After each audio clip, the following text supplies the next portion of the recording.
Iran ने इस बार Israel और अमेरिका के खिलाफ कड़ा रुख अपना लिया है। खुफिया रिपोर्ट्स का दावा है कि ईरान ने जबरदस्त हमले के लिए पुख्ता तैयारी कर ली है और देश में 27 ऐसे सैन्य अड्डे सक्रिय किए हैं जहां से इजराइल पर सीधे मिसाइलों की बरसात की जा सकती है। यही कारण है कि अमेरिका और इजराइल अब तक हमला करने से हिचक रहे हैं। 28 दिसंबर 2026 से जारी घटनाक्रम ने ये साबित किया है कि ईरान पर अंतर्राष्ट्रीय दबाव का विशेष असर नहीं हो रहा है। ओमान में जारी वार्ताओं के बीच 86 वर्षीय सुप्रीम लीडर अली खामनेई 80 वर्षीय अमेरिकी राष्ट्रपति ट्रंप पर भारी पड़ते नजर आ रहे हैं। अमेरिकी और इजरायली खुफिया एजेंसियों के अनुसार इन 25 से 27 सैन्य अड्डों को भीषण जवाबी कार्रवाई के लिए तैयार किया गया है। दूसरी ओर ट्रंप ने ऑपरेशन मिडनाइट हैमर 2 का संकेत दिया है और नेतन्याहू ने भी स्पष्ट किया है कि यदि ईरान के परमाणु और बैलिस्टिक मिसाइल कार्यक्रम पर लगाम नहीं लगाई गई तो इजराइल अकेले हमला करेगा। ईरान अब अमेरिका और इजराइल के लिए एक बड़ी चुनौती बन चुका है और उसके ये अड्डे युद्ध नीति पर हावी हो रहे हैं। हालांकि मीडिया रिपोर्ट्स ये भी कह रही हैं कि क्षेत्र में शांति को बड़ा खतरा है, क्योंकि अमेरिका ने हमले का खाका तैयार कर अपने सहयोगियों को समय और तारीख की जानकारी दे दी है।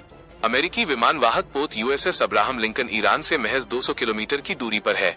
फिर भी ईरान की हाइपरसोनिक और बैलिस्टिक मिसाइलों के खौफ के कारण कदम फूंक फूंक कर रखे जा रहे हैं। सैटेलाइट इमेजरी से पुष्टि हुई है कि ईरान ने जून 2025 के हमलों में तबाह हुए अड्डों को फिर से जीवित कर लिया है। ये ठिकाने मुख्य रूप से केरमनशाह, सेमनान और फारस की खाड़ी के पास स्थित हैं। ईरान के सुरक्षा प्रमुख अली शामखानी और सुप्रीम लीडर के सलाहकारों ने साफ कर दिया है कि मिसाइल प्रोग्राम उनकी रेड लाइन है और इस पर कोई समझौता नहीं होगा। इस बीच ओमान में चल रही गुप्त वार्ताएं विफल होने की कगार पर हैं, क्योंकि इजराइल ने ट्रंप पर दबाव बनाया है कि वे ईरान को कोई रियायत न दें। कतर के अल उदीद एयरबेस पर अमेरिका ने अपने पैट्रियट मिसाइल सिस्टम तैनात किए हैं ताकि ईरानी हमले का जवाब दिया जा सके। ईरान के ये 27 अड्डे मिसाइल सिटी के रूप में जाने जाते हैं, जो जमीन से सैकड़ों मीटर नीचे पहाड़ों को काटकर बनाए गए हैं ताकि परमाणु हमले भी झेल सकें। किरमानशाह परिसर इजराइल के सबसे करीब है, जबकि सेमनान को मिसाइल कार्यक्रम का दिमाग माना जाता है, जहां फतह 2 जैसी हाइपरसोनिक मिसाइलें तैनात हैं। बंदर अब्बास के पास स्थित नौसैनिक अड्डा हार्मोज जलडमरू मध्य की नाकेबंदी कर वैश्विक तेल व्यापार ठप करने की क्षमता रखता है। इसके अलावा नातांज के पास का परमाणु मिसाइल हब और उत्तर पश्चिमी ईरान में स्थित तबरीज बेस भी अत्यधिक सक्रिय हैं।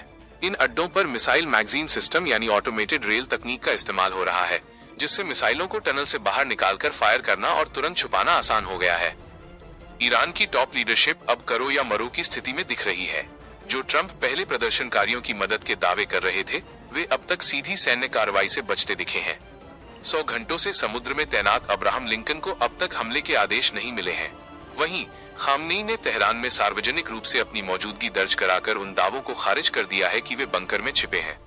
हालांकि खुफिया रिपोर्ट्स अब भी दावा कर रही हैं कि वे 100 मीटर गहरे सुरक्षित बंकर में हैं, जहां B-2 बॉम्बर से हमला करना भी कठिन है। कयास लगाए जा रहे हैं कि अमेरिका पहले ईरान के टॉप कमांडरों को निशाना बना सकता है। अब सबकी नजरें इस पर टिकी हैं कि क्या आने वाले 1-2 दिनों में अमेरिका कोई बड़ा सैन्य कदम उठाता है या तनाव का ये दौर बातचीत से सुलझता है। आप इस खबर को लेकर अपनी क्या राय रखते हैं, हमें कमेंट बॉक्स में जरूर बताइए। ऐसी ही ताज़ा और अनसुनी खबरों के लिए अननोन न्यूज अपडेट चैनल को सब्सक्राइब करना न भूलें।